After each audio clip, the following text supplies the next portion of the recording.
যে যেখানে দেখেন ভালো থাকেন। আপনারে আমি এদের চাচা আমের চারা নিয়ে আসছি, সুন্দর সুন্দর আমের চারা। এটি কোন হাট চাচা?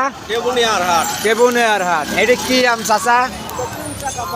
হ্যাঁ, 3 চাকা।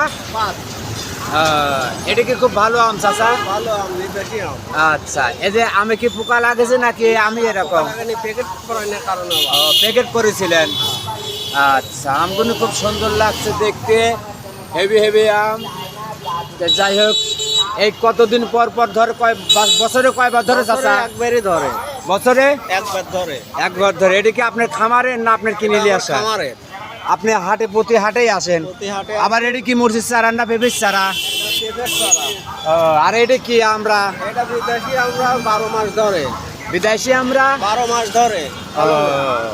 এইটুক গাছে এত আমরা আসছে, এটি লাগালে কি হবি? হ্যাঁ, প্যাকেটের গাছ মরবে না। প্যাকেটের গাছ না? তো যাই হোক ভাই, যে যেখানে থাকেন ভালো থাকেন। আর আমি মনে করেন কি যে আসি আমাদের টেবুনার হাটে, যে যেখানেই মনে করেন কি যে আছে ঠিক মতন দেখাতে পারতেছি না। এটি আমার টেবুনা মনে করেন মসজিদ, এই যে মসজিদ দেখতে পাচ্ছেন, রসুনহাটা, পিজহাটা, এই যে চলে গেল ধানহাটা। এই যে হোটেল পাশে আছে বুঝছেন, বিভিন্ন ধরনের। বেশি একটা মনে করেন নতুন হিসাবে দেখাতে পারলাম না। তো যে যেটি দেখেন একটু মনে করেন কি যে ক্লিয়ারভাবে আমি দেখাতে পারতেছি না। এই যে কাঁচা বাজার টাজার সবই আছে। তে যে যেখানে